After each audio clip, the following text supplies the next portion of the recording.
And I promised I was going to put these all on blue lines, so I'm going to do that. I'm going to put it right underneath the 0. So here's a blue line that means underneath the 0. And then I'm going to put it at this edge. So now you can see that the blue lines are not just the edges, but they're other objects, like the other objects in the keypad and also now the display rather, at the top. So I've got all these buttons. They're all sending this message, append digit. So I need to figure out which one is sending it so that I can do the right thing. So let's start writing some code inside the method. So the first thing I'm going to do is declare a local variable. This is just a local variable inside this method. And I'm going to do that by saying let digit equal. So I want this local variable to be the digit that was pressed. Okay? So first thing that's quite different here is what's let? Okay? Why isn't this var? Right? Because var means variable. What the heck does let mean? Well, let is exactly the same as var, except it's a constant, which means you're going to assign this right off the bat, and it's never going to change in this method. Now, Swift makes a big deal of this, and I love this feature, because if I'm reading this code, I know that digit is never going to be changed. This might be, it might have a dozen lines of code, which, by the way, you shouldn't have very many methods with many more lines of code than that, okay? You want people to be able to kind of see what a method's doing. You can use other methods, call other methods if you need to get more code in there. Here I can rely on that not changing. That's big for readability. You'll be surprised how much more readable it makes the code to know that this is a local variable, but it's constant, only set at the beginning. Yeah. Like variables have the same naming conventions in Swift, like Java, they're like the naming conventions like all caps. Or yeah. So yeah, the question is, why don't I call digit like all caps digit or something like that, so I know it's a constant? That would be a programming style thing. Generally in Swift, they don't do that.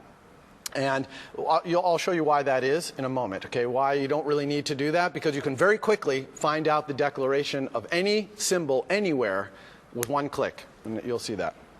Good question, though.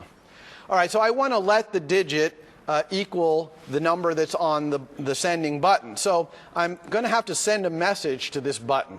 Okay, I'm going to have to somehow access this button. So I'm going to have to do sender something.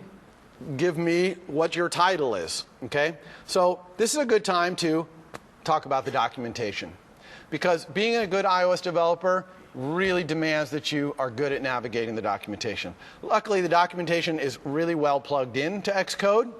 For example, if I want to find out about button, all I need to do is hold down the Option key, okay? And watch what happens now. As I mouse over things, everything, it turns blue with a dashed blue line under it, okay? If I click on it, it gives me a little blurb from the documentation about this thing. So it's saying, here's a button is a class, here's its inheritance, here's a little bit of what it does, and really awesome at the bottom here, here's a link that takes you to the detailed documentation. So I'm going to click this little link right here. It's going to bring up a documentation window with a UI button in it. Hello. Did I not click that right thing there? Oh, I hope I don't have a network issue here. Okay, well, I guess I'm not connected to the network. That's the problem. So it's getting this off the network. Okay, so imagine that there was documentation here. And it would have, along this side here on the left, all the instance variables or properties and methods of UI button. And you could click on any one, and in there it would have a full description of it here, and all the types that it referenced you could click on in here, and basically it's a hyperlinked documentation system, as you can imagine. I'll try to get the networking working on Wednesday, and we'll take a look at this. But if I was looking in here, I'd look down in the section that says getting the button's current state, and I'd find that there's an instance variable or property there called current title. Okay? This is unfortunate, I'm not going to be able to link these things. But so how do we access a property or call a method in another object? Well, it looks exactly the same whether you're calling a method or accessing a property, which is you use dot. Okay, this is the same syntax that's used in a lot of languages, is to do dot. And so when you do that, Xcode's going to say, oh, well, here's all the things button knows how to do. Okay? And as you can see, button knows how to do a lot of things because it inherits from a class, it inherits from a class, it inherits from a class that all have lots of methods in them. So when I looked at that documentation, I found that current title was the thing I wanted. Now notice as I start to type a C, it's already cutting down the things that could be starting with a C, and then CU, they cut down even more. I can type tab to get to the first ambiguity point. Then I can type T, okay, and then tab again. I'm here at current title, and then I can press return. Okay, so there it is, digit equals sender current title. What's going on here in terms of sender title? Let's go ahead and print this out to the console just to see what's going on. So I'm going to print len, which is a function, a global function, that takes a string, so I give it a string. And inside that string, I'll type digit equals. And now I want to embed the value of digit in this string. And Swift has a really cool feature, which is backslash, open parentheses, close parentheses. If you put that in a string, and then inside there you put some expression, then it will evaluate that expression, turn it into a string, and embed it in this string. Okay? So it's really easy to println values by using this backslash parentheses. Okay? So let's go ahead and run and see what happens when we press these buttons, see what kind of result we get. It's not going to be quite what we expect, but let's see.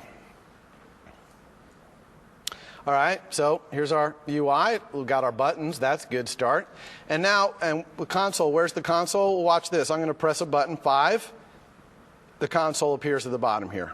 See this down here? This is the console.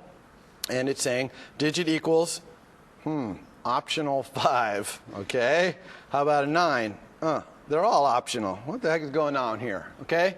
This is crucial to understanding Swift. This is probably the most important thing to understand that people don't quite get right from the start. So we're really going to focus here on understanding what optional means right there. Okay, so let's go back to our code and look at this. Oh, by the way, when the console appears down here, you can make it go away with this little button, or you can just drag it out of the way. Okay, but sometimes it's nice to have that console still there so you can look at your output while you're, reacting to whatever you found. In fact, we will leave that there so you can see the optionals. All right, so what's going on here? Well, what's happening here is, well, first of all, don't you find this a little bit odd? Let digit, I didn't put a type. You see that? What type is digit? Okay, there's no type in there, no type information whatsoever. So does Swift have untyped variables? No, it's the exact opposite. Swift is very strongly typed. Okay? All variables have a type. You have to specify a type. But Swift is also incredibly good at what's called type inference. So we can infer the type from the context. So here, I let digit equal whatever this is, this current title, and so it just made digit be the same type as this. Okay? Now, back to the question earlier, so what type is that? Well, if I hold down option, okay, just like we used option to go look into the documentation, we can also option click on our own variables to see, are they constant, are they variables, and what type are they? So watch this. Option click, it says digit is of type string question mark. Okay, string question mark. That question mark means optional. So there is a type in Swift, it's a type called optional. Okay? Optional, that type, can have only 2 values. One value is not set. Okay? This optional is not set. Either it has never been set or someone set it to the not set state. They unset it, if you want to think about it that way. So optional, one value is not set. We call that, there's a symbol for it in here called nil, N-I-L. Okay, that means not set. That's the value of an optional, not set. That's the only thing nil means in Swift is option. This is an optional, the value of an optional that's not set. What's the other value that an optional can have? Well, the other value is something. It's set to something, okay? And the type of that something is what is specified next to the question mark, string. So really, you can almost think of the question mark there. That's the type, optional. And that string to the left is just saying, if this optional is set, what type of thing is it set to? In this case, a string. So we would call this an optional string. But it's really an optional. It's not a string that can be nil. It's an optional that can be a string. Everybody cool with that sentence? That's an important sentence to understand. Okay? So this got to be an optional because this current title method right here returns an optional string. Let's look at that. So I'm going to option down here, click. Look at this. This is the documentation for it. It's a instance variable, a property on UI button. Name is current title. The type is string question mark. And this little get means it's read only. I can only get the current title. I can't set it. There are other ways to set a button's title. You can't set it with this method or this property. So it's an optional. So that's why this ended up being an optional. All right. Well, that's all wonderful. How do I get the string? I don't want an optional. I want that button's string.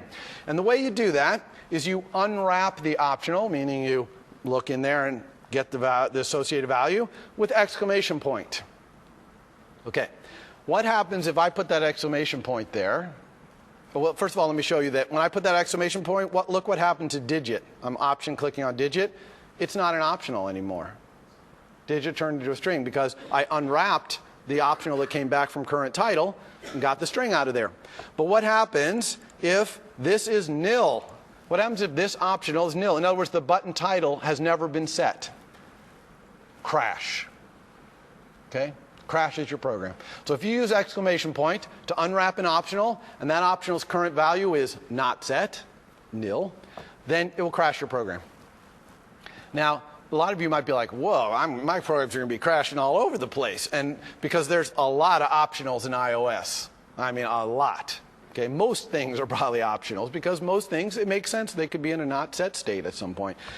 And yeah, in this case, though, maybe you want your program to crash. Okay? You might want your program to crash because if you had a button that never had its title set and it's sending a pen digit to your controller, you probably want to have that crash so you can find that bug before you ship your program. You see why sometimes crashing is good?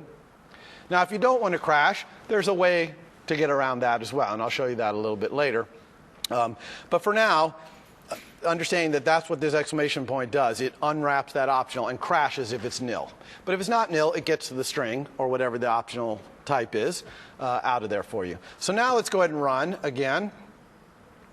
And we're going to see that digit equals is going to say the number. Okay, it's got the string off the current title. No more optional in there. Okay? Good. All right. So now what are we going to do with that digit? We got the digit. We want to append it onto the end of this display right here. Okay? And so let's just do that by saying display dot. Now, again, if we have the documentation, I'd go look in the documentation and it would say, oh, there's a property on UI label, which is what display is. Display is a UI label. There's a property on it called text. See it right there? And actually, you can even see right here the type of that. It's an optional as well, because this label's text might not have been set either. Okay? So it has to be an optional string. Okay? So I'm just going to set that equal. Now, display.text is an optional, so what values can I send it to? Set it to. I could set it to nil. That'd be legal because it's an optional. See? No warnings, no errors. That would clear out that display. It would not be set to anything. Or I can set it to a string because it's an optional string. So I'm going to set it to a string, and the string I'm going to set it to is display.text, what's currently in there, plus digit. Okay? So I'm going to append that digit on. Let's get rid of that. Okay? Now, this has an error here. Why does this have an error? Anyone volunteer why this is an error? See, it's pointing right here. There's an error. Back there. The display.text is an optional string.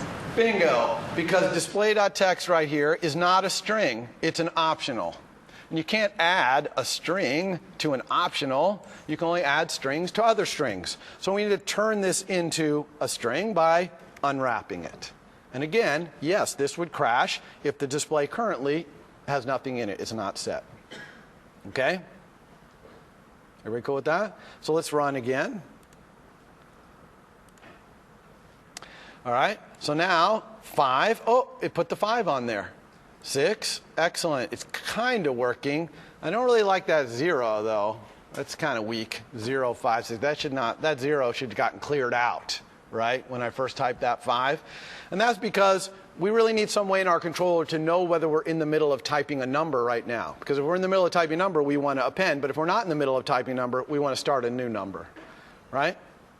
So let's do that. And I'm going to do that by adding a property. Okay? Var user is in the middle of typing a number, which you might say, oh my God, that's a terrible variable. Now I have to type that over and over. This is the last time I'll ever have to type that, okay? Because Xcode is always going to escape complete it for me. Okay, so long names are perfectly fine in terms of typing load anyway. So I like this name, so I'm going to keep it. And it's a bool, okay? So I'm typing, it's giving its type. So here's var, name, type. And notice, look at this little error right here, okay? Okay, sometimes you're going to get errors in Swift that are completely incomprehensible to you because you haven't learned enough of Swift. This one's kind of like that. You see it says class view controller has no initializers. And that's because, and pay attention, in Swift, all properties have to be initialized when the object is initialized, okay? You can't have property just sitting around not initialized. They have to have a value. Now, if they're an optional, their value could be nil, but they have to have some value. So we can't have this have no value. Now, there's 2 ways to give it a value. One is with an initializer. Unfortunately, I'm not going to teach that to you until next week, so you can't do it that way. Another way is just to say what it equals right here. Okay? And boom, get rid of all our errors. Obviously, we don't start out in the middle of typing a number, so we're good to go here, right? So now we know whether the user is in the middle of typing a number. We can go down here and say if the user, now again, I'm just going to hit tab to jump past this, maybe a couple times. But if the user is in the middle of typing a number, then we'll do what we were doing before. Otherwise, we're just going to set the display.text equal to the new digit we just typed. Okay, and we're going to say that the user is now in the middle of typing a number. Question? Why would we have to do with display initialize? Why did we not have to initialize this? That's a fantastic question, and I'm going to talk about that on Wednesday because there's only 1 minute left. But that is a great question, and it'll also, when I talk about it, I'm going to tell you why this is an exclamation point and not a question mark. Because I told you that optionals are made with question marks. So why the heck is this optional? Because that's what it is, an exclamation point. So we'll talk about that next time. All right, so let's go ahead and run one last time here. And hopefully this 0 will be cleared out. It is. And hopefully this will continue to append. It is. So we're in a great spot right here. We've got a calculator. We can enter numbers in it. Next step is we got to make it do some calculating. And we're going to do that next time. So I will see you then. For more, please visit us at stanford.edu.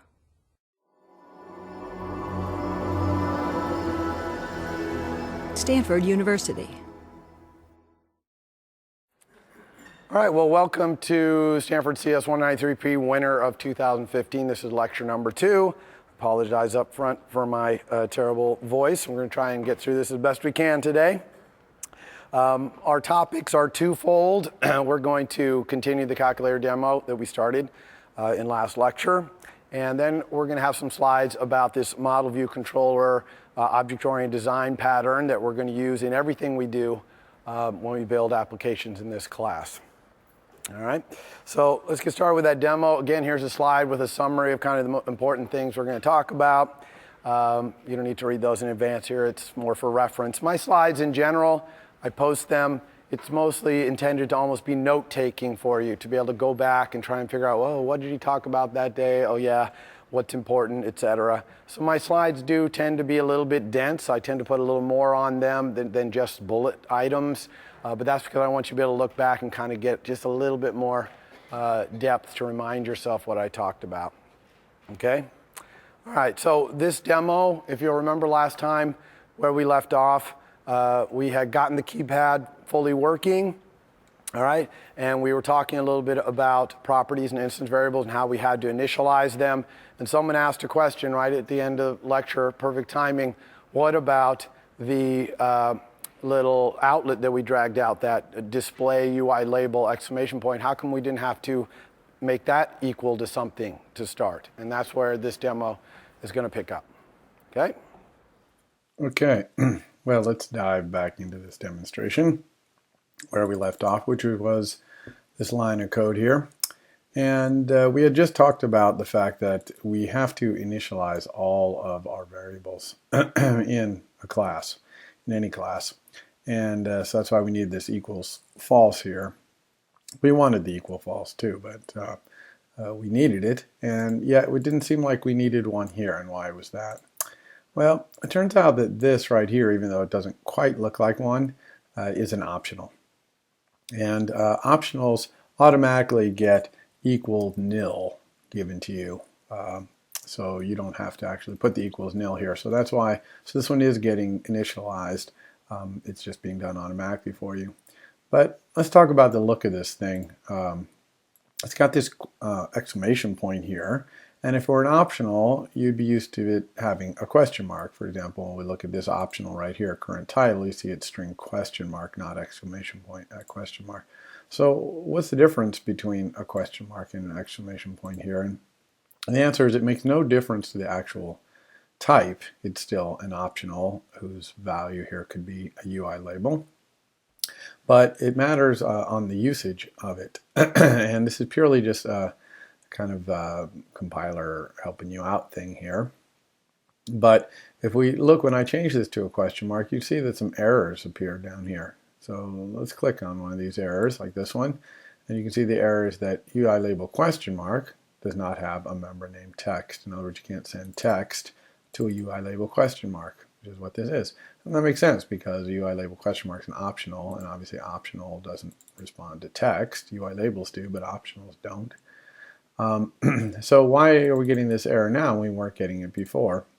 And how do we get rid of this error? Well, we could certainly get rid of this error by just putting an exclamation point here. That would unwrap this optional. And now this would be a UI label right here. We can send it text. And we could do the same thing up here. We can unwrap it there, and we can unwrap it there. And that gets rid of all our errors. But this is kind of an interesting property in that even though it's not initialized at the very beginning of a class's creation, it starts out as nil, not set. As soon as this user interface over here gets loaded up by this view controller, then this gets wired up, right? So that gets wired up, and this is set, and then it's set forever. So it's really kind of would be sad if we actually, every time we used it, had to unwrap it all the time. So these kind of properties that get set very early, maybe not right at creation like this one, but they get set very early and then they stay set all the time. You can, instead of putting a question mark in their declaration, we're talking about their declaration here, you can put an exclamation point.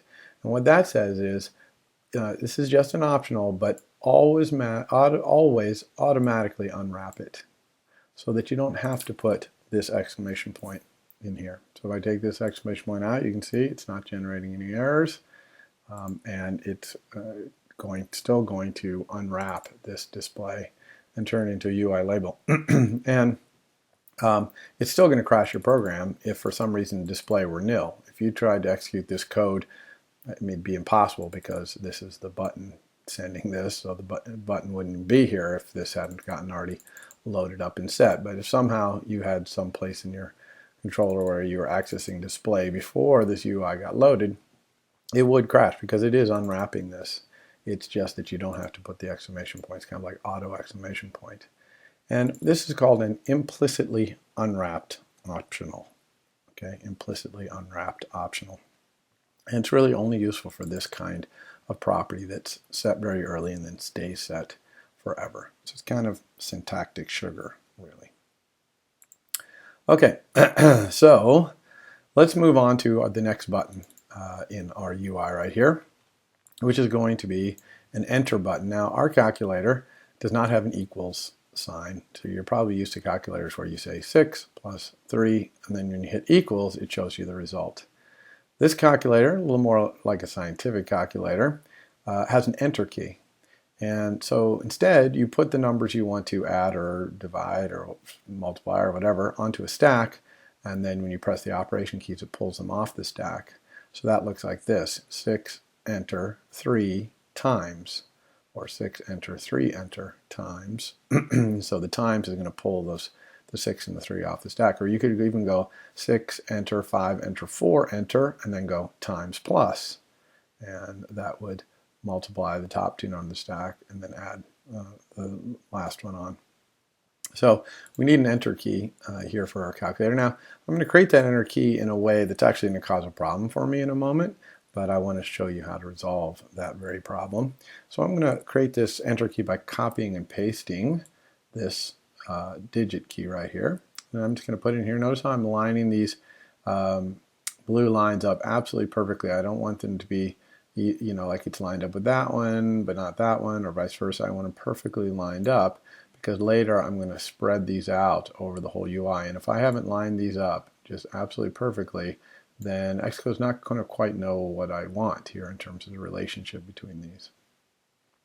All right, so we don't want a 3 on here. We want to have a enter symbol. So I'm going to go up here to special characters. So this is on in most Mac applications. You can go to the edit menu and get special characters. And I'm going to search for this one actually. I think it's called a return. Yeah, and these are just Unicode characters right here. And so I want this one that looks like kind of like a return key or an enter key. So I have this, and I'm going to use the same mechanism we used before, which is control drag. So I'm just going to control drag out here, and we're creating an action, of course, because we want this button to send us a message. I'm going to call enter, because that's what it is, the enter key.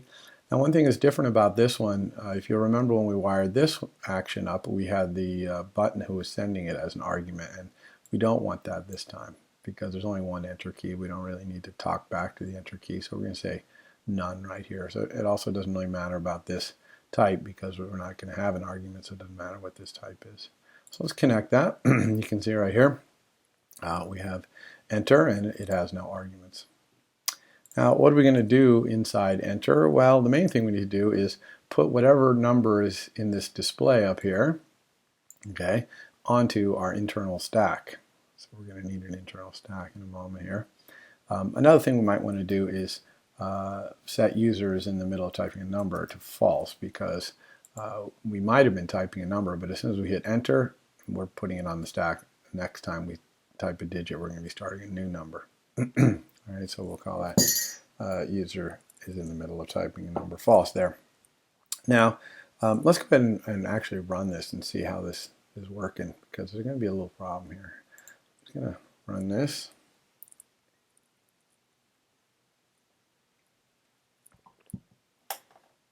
All right, so let's try 8, enter. Oh, what's that? Not good. 6, enter. Well, it's kind of working because and after we press enter, the user is in the middle of typing number, starts over, so that's good. But I didn't know intentionally